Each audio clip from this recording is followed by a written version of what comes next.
ગૌરી વ્રત સ્પેશિયલ લૂણીની ભાજીના ભજીયા. તો આ ભજીયા એકદમ ટેસ્ટી બનીને રેડી થાય છે અને ગૌરી વ્રતમાં આ ભજીયા ખવાય છે તો એકદમ ટેસ્ટી લાગે છે. તો આ રીતે એકવાર ચોક્કસથી ટ્રાય કરજો, એકદમ ટેસ્ટી બનીને રેડી થયા છે. હાય ફ્રેન્ડ્સ, આજે હું શેર કરીશ તમારી સાથે ગૌરી વ્રતમાં ખાઈ શકીએ ઉપવાસમાં તેવા ભજીયા બનાવવાની રેસીપી. તો અહીં આગળ મેં ભાજી લીધી છે. તો આ ગૌરી વ્રતમાં ખાવાની ભાજી આવે છે, ખારી ભાજી કહેવાય છે. અને એક વાડકી મેં ખારી ભાજી લીધી છે. તો આને આપણે છે ને ધોઈ લેવાની છે, કારણ કે દળવારી આવે ને એટલે એને સરસ ધોવાની છે. સરસ 2-3 પાણીએ ધોઈ લીધી છે. હવે એક બાઉલમાં લઈ લઈશું આપણે એને. હવે આ બાઉલમાં આપણે 2 ચમચી તેલ એડ કરીશું પહેલાં.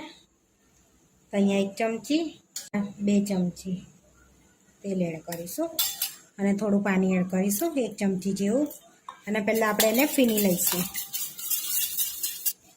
આ રીતે આપણે ભજીયા બનાવીએ ને તો સરસ પોચા ભજીયા થાય. એટલે આ રીતે પહેલાં ફીણી લેવાનું છે. ફીણી લઈએ ને એટલે આ પ્રોસેસ કરે ને એટલે ભજીયા આપણા સરસ જ બને, કડક ના લાગે, કારણ કે ગૌરી વ્રતમાં સોડા ના નખાય ભજીયામાં, એટલા માટે. હવે આ રીતનું આપણે બનાવી દીધું છે બેટર. હવે એમાં ભાજી એડ કરી દઈશું ધોઈલી. હવે એડ કરીશું એમાં ઘઉંનો લોટ. અહીંયા આગળ આપણે 4 ચમચી ઘઉંનો લોટ લેવાનો છે. હવે એમાં આદુ અને મરચાંની પેસ્ટ એડ કરીશું અને મિક્સ કરી લઈશું સરસ એવું.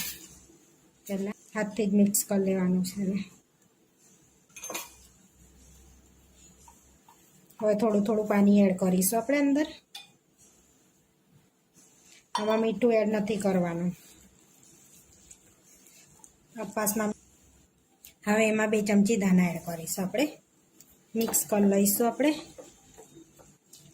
આ રીતનું આપણે બેટર રાખવાનું, જેથી ભજીયા આપણા ઉતરે ને એ રીતનું.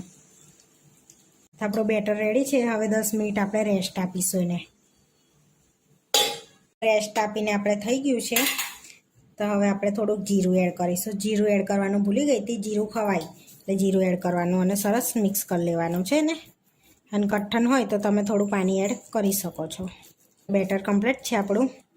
હવે આપણે ભજીયા ઉતાર લઈશું. આ રીતના આપણા ભજીયા ઉતરવા જોઈએ. આ રીતનું બેટર રાખવાનું છે. અહીંયા તેલ ગરમ કરવા મૂકી દીધું છે. હવે ગરમ થાય એટલે આપણે ભજીયા ઉતારી લઈશું. અહીંયા તેલ ગરમ થઈ ગયું છે. હવે આપણે ભજીયા ઉતાર લઈશું એને અને એકદમ ધીમા તાપે આપણે એને તળા દઈશું, જેથી અંદર સુધીને આપણી ભાજી ચડી જાય.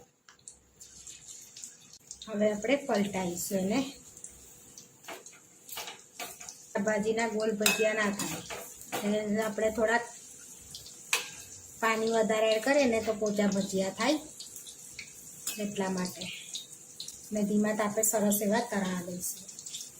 હવે આપણા ભજીયા તળાઈ ગયા છે. જો આ રીતના આપણે તળવાના છે, થોડાક બદામી કલરના જેવા તળા દેવાના. હવે આપણે પ્લેટમાં લઈ લઈશું તો ઉપરથી ક્રિસ્પી થાય ને અંદરથી પોચા થાય.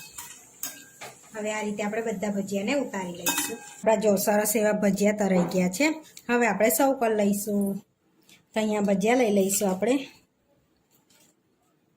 અહીંયા આપણે દહીં સાથે સર્વ કરવાનો છે. તો દહીં અને ફ્રોઝન વાળો કેરીનો રસ. ગૌરી વ્રત સ્પેશિયલ ભજીયા બનીને રેડી થઈ ગયા છે. આવા વિડીયો જોવા માટે મારી ચેનલને સબસ્ક્રાઈબ કરો, લાઈક કરો અને શેર કરો. અને તમે જરૂરથી ટ્રાય કરો. ફરી મળીશું નવા વિડીયોમાં.